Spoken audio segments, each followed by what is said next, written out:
Hi friends, Coaster Master's back. Today we're going to be starting a series where we build an indoor theme park. Now as you can see, I've already begun, or rather, I've finished my first coaster.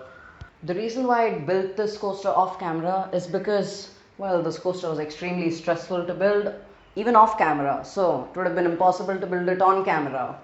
It has a good 20 inversions, out of which one is a figure 8 inversion, which is a triple inversion. You go upside down 3 times over here. This figure 8 has been tried before. It's an intriguing concept that puts one loop on top of another loop. The interesting thing about this is that it has remained a concept. Nobody has been able to build it, leave alone ride it. The concept was developed by Mr. Potts, Mr. Potts, Mr. Potts, Mr. Potts. I don't know. My Indian accent makes it impossible to pronounce German names. Well, I'll say this again. The concept was designed by Mr. Potts, who owns patents for two figure 8 elements, the standing 8 and the laying down 8. The laying down 8 is similar to Skywarp, also known as Harley Quinn Crazy Coaster, at Six Flags Discovery Kingdom. However, I wanted to challenge myself and build the standing 8 instead. I also wanted to stretch myself to the limits and build the standing 8 with both the top and the bottom loop being of similar size. One of the major reasons why it was this difficult to build the figure 8 was because of the swift transitions that, if not designed properly, could go up to 8 Gs. Basically, the G-force one would experience in a low-speed car crash. When I started building it, I was extremely skeptical. I spent considerable time trying to understand how I could achieve this without exceeding 6 Gs. Then I started building it. I spent half the time working on the transitions. While I was testing the loops, I noticed that the fear and nausea ratings were unusually high and the excitement rating was extremely low. A second look at the live data revealed that during both transitions, from the bottom loop to the top loop and from the top loop to the bottom loop, the G-force exceeded 8. For the safety of the riders and the viability of the design, the signature element and the rest of the ride needed to stay under 6 Gs. I spent the next 45 minutes working on smoother, less forceful transitions. First, I started with the classic fix, smooth all. But it only took me down to 6 Gs.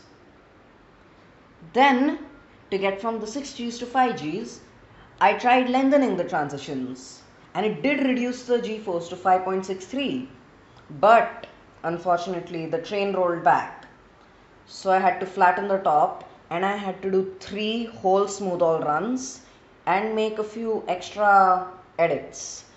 After all this effort, the train made it through and stayed under 6 Gs.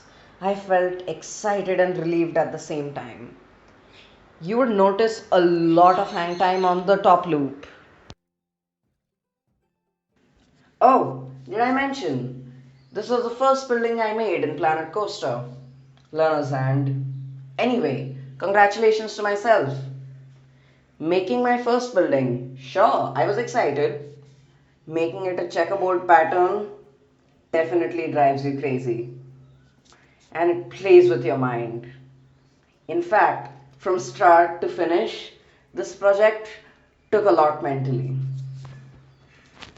What I'm showing you on screen is probably the smallest part of the megastructure I built. I built the main structure off camera because it took 3 hours to be completed and none of you are willing to sit through a 3-hour video, I'm sure, where all I do is put black and white squares next to each other. Making this grayscale block was strenuous and repetitive, but the end result paid off in good measure.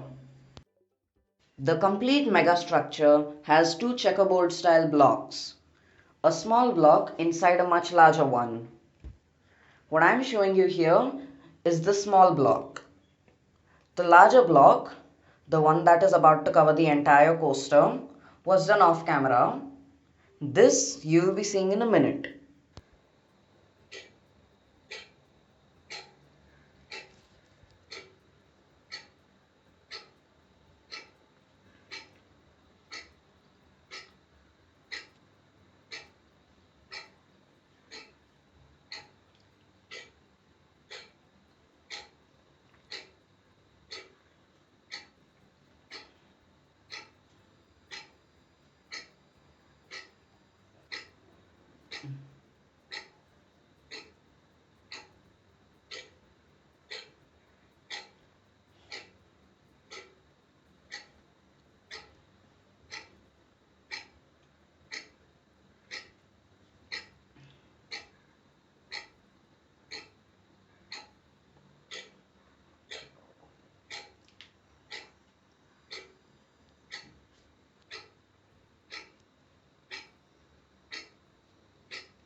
Time up. Let's see what we've got. Okay, I changed my mind. Rather than showing you the structure and spoiling the ride, I thought that why not show you the ride itself and then show you the structure? Well, that's what I'm gonna do, so let's ride it.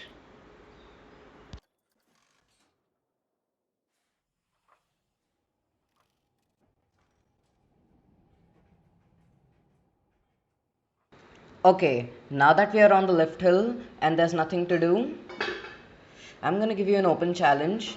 Try to find the figure eight. All the best.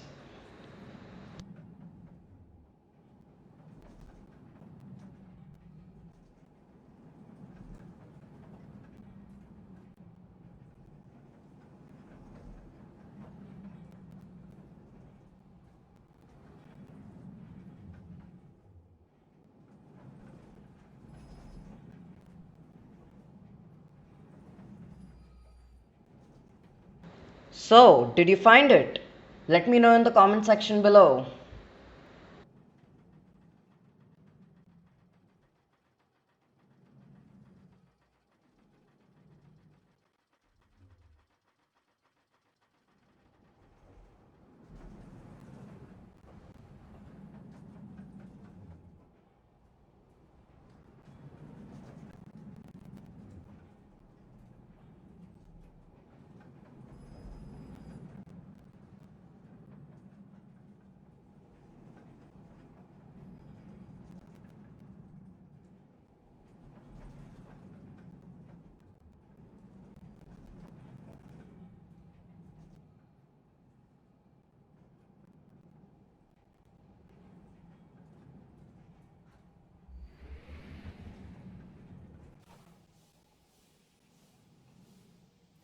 And there's the structure. I think it's clear why I did not record that on camera. But I need to tell you, later on I would attempt larger structures and I will put them on camera. So definitely there's a lot more coming up. However, for this one, what it did to my brain, I think it's fair enough to say I made the right choice by not putting it on camera. Okay, so what we're doing here is that we're going to change the exit from left to right so that the riders enter from the left side and exit from the right side from this point of view. Oh, that was easy. Well, we place the entrance. Now we need to place the exit. What? Why aren't you placing? Come on. Okay, that's weird. You're able to place the exit on the building, but you're not able to place it on the one open space. This is ridiculous. Oh, yes, I did not build on the station. That's true. I totally forgot about that. I have my own reasons for doing this. Well, I guess I have to edit the building now.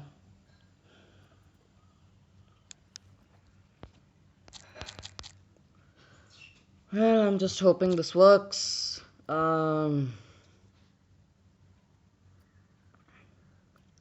have to change that to black. Okay.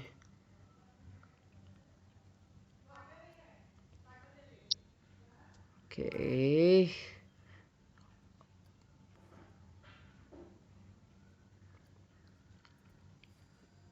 Now let's see if we can place the exit. Oh, come on! Oh, you gave me a scare right there. Okay. That was a little crazy, but I'm definitely okay right now. Yeah.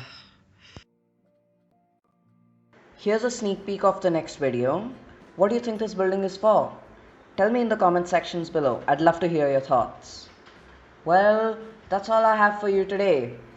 This is Coaster Master signing out, and I'll see you next episode on Building an Indoor Theme Park Part 2. See you there.